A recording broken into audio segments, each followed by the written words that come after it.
Wala nang maraming paligoy-ligoy pa, diretso sa punto na. Maiksi lang ang komentaryo, pero diretso sa punto.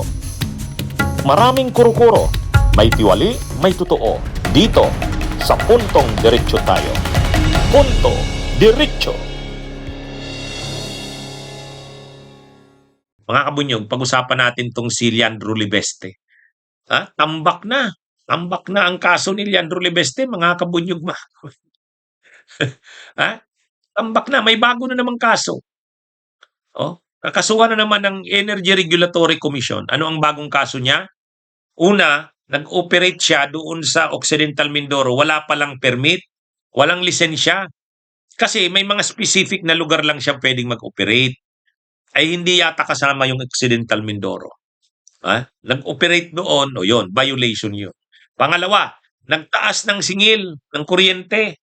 Yung rate, ay tayo, ang Energy Regulatory Commission, ERC, regulatory body yan.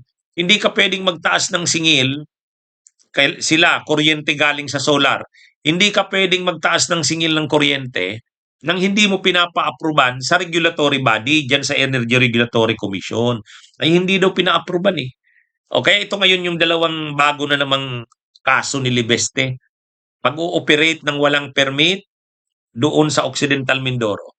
Pangalawa, tataas ng singil ng kuryente na hindi inaprubahan ng Energy Regulatory Commission. O yan, bago na namang kaso ito. Ang dami ng problema. Tambak na ang problema ni Leandro Libeste.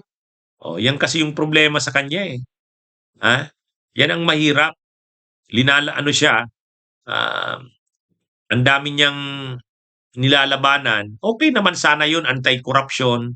Ang problema, ikaw ba? Wala ka bang atraso na hindi ka ba makakasuhan? Wala bang makukuha sa yung kaso? Yan yung problema diyan eh. Kaya ito mga ito yung kaso ni nasana ba yun? Nakita ko na yun kanina eh.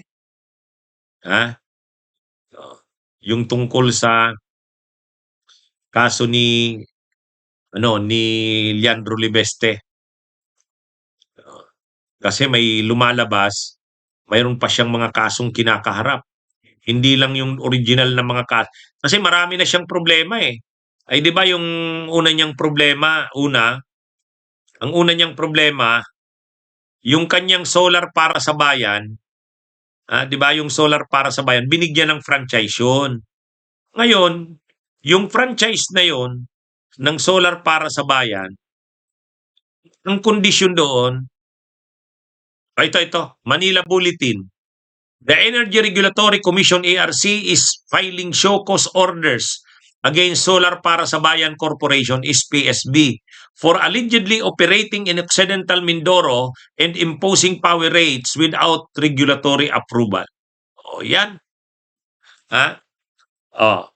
Allegedly operating in Occidental Mindoro and imposing power rates without regulatory approval. Ngayon, ang mga unang kaso kasi ni Libeste, ay di ba, mayroon siyang congressional franchise, prangkesa. 25 years. Hindi naman niya na-operate, hindi naman nag-operate. Hindi naman nag-operate. Ibig sabihin, kumuha ka lang ng prangkesa, hindi mo naman sinunod yung terms ng franchise. Kaya nga sabi ng Energy Regulatory Commission, kung hindi niya pala kaya yon, di sabi iba na lang sana binigay yun. Imagine niyo, franchise. Ang franchise, ang hirap kumuha niyan. Privilege yan. Kaya lang, dahil yung mother niya, yung nanay niya, senadora, naglabi, ginapang. Panahon ni Duterte, 2019. Binigyan siya ng franchise, 25 years. Kaya lang, hindi naman nagawa. Kaya nagkulang-kulang sa kuryente. Kaya mahal ang kuryente dahil yung nag-generate na power na kuryente natin kulang. Dahil binigay yung kontrata dito sa solar para sa bayan ni Libeste, hindi naman nakapag-produce. Yun, papaliwanag niya yun.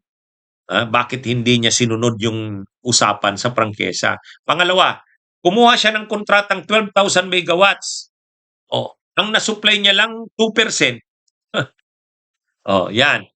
Oh, kaya may penalty siya. Ang penalty niya 24 billion pesos. Dahil doon. Oh.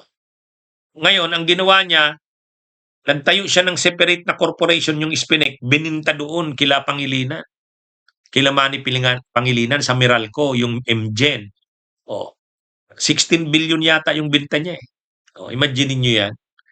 Pinagkapirahan yung prangkesa. Bakit? Hindi niya naman bininta yung prangkesa niya. Pero hindi naman bibilhin niya ni Pangilinan kung wala siyang pinagmamalaking prangkesa. Pangatlong atraso niya. Kongresista siya, pero hindi naman siya umalis doon sa mga hindi siya nag-divest. Ano pa rin siya? Board of directors pa rin siya ng mga kumpanya. Sa katunayan, itong linggo lang siya nag-resign sa mga positions kasi ayaw nang ma-involve ni Pangilinan eh. Kaya yung mga Emtera, yung mga korporasyon na associated kay Pangilinan, pina-resign siya bilang board of directors. Pero ang doon, yung niya, prohibited na yun. Sa isang congressman, hindi pwede yun na mayroon ka pang mga korporasyon na hawak.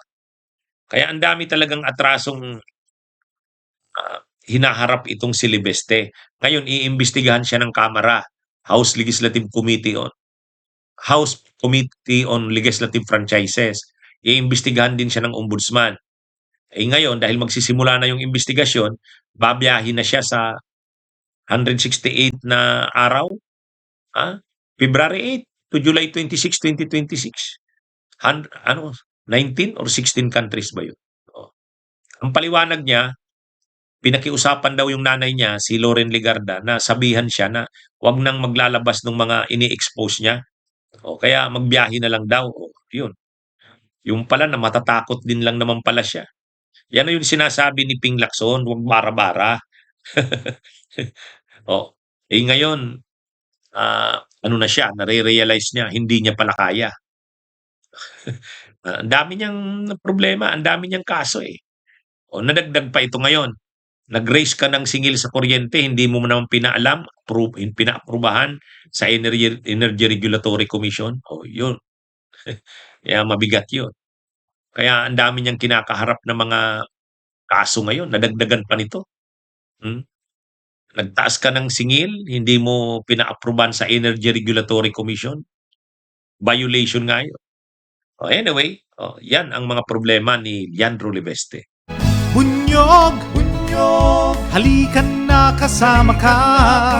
Bunyog, kapag buklod ay may pag-asa. Luzon, Visayas, Mindanao, isa ang pananaw. Sa bagong Pilipinas ang bunyog isisigaw. Bunyog.